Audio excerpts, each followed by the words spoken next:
চিরকাল হায়ের দিয়া ভাইয়ের নাম করা মহিলারা শাশুড়ি হিসেবেও কখনো ভালো হয় না, ননদ ননাস হিসেবেও কখনো ভালো হয় না।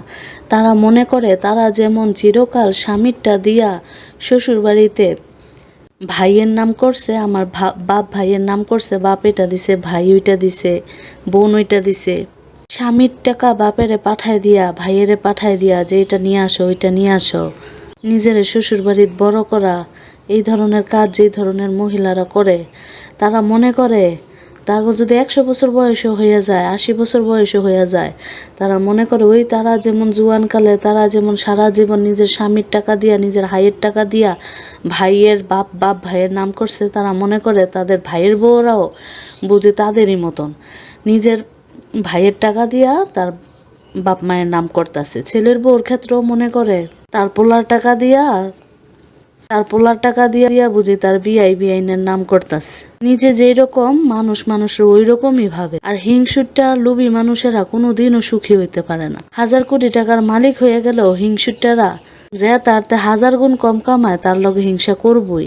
কিছু কিছু মহিলা থাকে 100 বছর বয়স হয়ে গেল তাকেও বাপ মার বাড়ির প্রতি টান কমে না। বাপ মা মইরা যায়, ভাইয়ের বউরা বুড়া হয়ে যায়, ভাতিজা ভাতিজেরা বিয়া শাদী কইরা নানি দাদি হয়ে যায়, কিন্তু ওই ধরনের মহিলাকে কোনোদিনও বাপের বাড়ির প্রতি টান কমে না। নিজের পোলা মাইয়ার সংসারের আয় উন্নতি ভবিষ্যৎ জীবন সবকিছু জলাঞ্জলি বিসর্জন দিয়া হইলেও তারা বাপ ভাইয়েরে করব। নিজের সন্তানের সম্পদ, যেই সম্পদ সে বাপেরতে পাইবো দাদারতে পাইবো, পারলে ওই সম্পদ বেচাই না বাপ ভাইয়েরে দিয়া বাপ ভাইয়েরে বিদেশ পাঠাইবো, বাপ ভাইয়েরে ব্যবসা ধরাই দিব। ওই ধরনের মহিলাগো স্বামীরাও সারা জীবন ন্যায় অন্যায় বোঝে না, ভালো মন্দ বোঝে না, নিজের সন্তানের কথা বোঝে না। পাম্পট্টি যায় মারে, পাম্পট্টি খাইয়া 2 বেলা মাছ গোছদা ভাত খাওয়াইলে, একটু পাম্পট্টি মারলে শোনাইয়া প্রশংসা করলে সব কিছু উজাড় করে দিয়া বইসা থাকবো। ঠিক হইতাছে না ভুল হইতাছে ওইদিকে কোনো খবর নাই। বউ যেটা কয় হেডই শুনবো।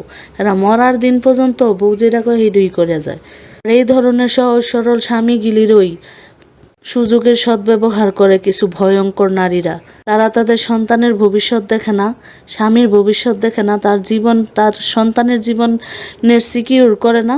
নিজের সন্তানের সম্পদ, নিজের সন্তানের হক হালালি সম্পদ বিক্রি কইরা আইনা ভাইগো দিয়া লায়। আর তারপর সারা জীবন মনে করে হ্যাঁ যেমন নিজের স্বামীরটা দিয়া, নিজের পোলা গোটা দিয়া, নিজের মাইয়া গোটা দিয়া বাপ ভাইয়েরে করছে, পোলার বউরাও বুঝি ওই রকমই, ননদ ভাইয়ের বউরাও বুঝি ওই রকমই।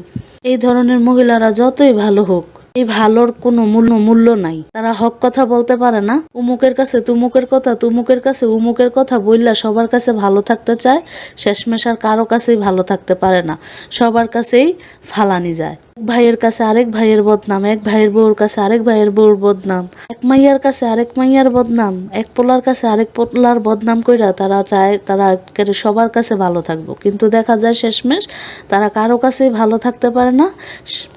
শেষমেশ সবার কাছে গিয়া শুধু উষ্টা লাথি খায়।